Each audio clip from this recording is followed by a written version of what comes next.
আসসালামু আলাইকুম ওয়া রাহমাতুল্লাহি ওয়া বারাকাতু। সবাই কেমন আছেন? আশা করছি সকলে ভালো আছেন। আমিও বেশ ভালো আছি বন্ধুরা।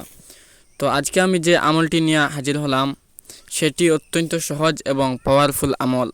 আপনারা আমার সাথে থাকুন এবং জিকে কুইজ টিভি চ্যানেলটিকে লাইক এবং সাবস্ক্রাইব করে ফলো করুন। আজকের আমলটি হলো আপনার ঘরের কোথাও কেহ তাবিজ পুঁতে রেখেছে কি না তা আপনি আয়নার মধ্যে দেখতে পাবেন।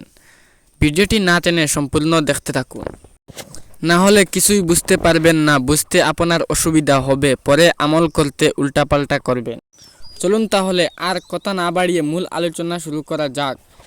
ভিডিওটি শুরু করার আগে একটি কথা বলি, আপনারা যদি আমাদের চ্যানেলে নতুন হয়ে থাকেন তাহলে আমাদের জিকে কুইজ টিভি চ্যানেলটিকে সাবস্ক্রাইব করে রাখুন। আপনার একটি সাবস্ক্রাইব আমাকে ভিডিও বানাতে আরও উৎসাহিত করে তুলবে এবং সাবস্ক্রাইব করার পর আমি যখন ভিডিও আপলোড করব সঙ্গে সঙ্গে আপনার মোবাইল ফোনে নোটিফিকেশন চলে যাবে। তো মনোযোগ সহকারে শুনুন, আমি আপনাদেরকে বলে দিচ্ছি আমলটি কিভাবে করবেন।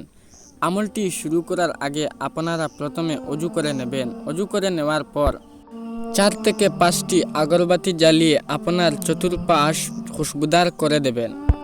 খুশবুদার করে নেওয়ার পর আপনার প্রয়োজন হবে ছোট্ট একটি নাবালিগ শিশুর এবং প্রয়োজন হবে একটি আয়নার। আয়নাটি নাবালিগ শিশুটির হাতে দেবেন এবং তাকে বসিয়ে রাখবেন। তারপর শিশুটির হাতের যে কোনো একটি আঙ্গুলিতে সামান্য আতর লাগিয়ে দেবেন। আতর লাগিয়ে দেওয়ার পর আপনি তাকে আয়নার দিকে তাকাতে বলবেন এবং আপনি এই দোয়াটি পড়তে থাকবেন, ইয়া হুয়া ইয়ামান হুয়া ইয়ামান লাইসা লাহু ইল্লা হুয়া। আবার বলি, ইয়া হুয়া ইয়ামান হুয়া ইয়ামান লাইসা লাহু ইল্লা হুয়া, ইয়া হুয়া ইয়ামান হুয়া ইয়ামান লাইসা লাহু ইল্লা হুয়া। এই দোয়াটি আপনি 11 বার পড়বেন এবং তার মুখে একটি ফু দিবেন এবং আয়নাতে একটি ফু দিবেন। ফুটি কিন্তু একসাথে হতে হবে।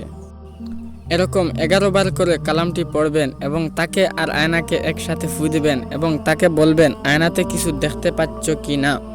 11 বার পড়বেন এবং একটা ফু দিবেন। এরকম করে 11টা ফু দিতে হবে, অর্থাৎ 11 বার করে 11 বার পড়তেই হবে।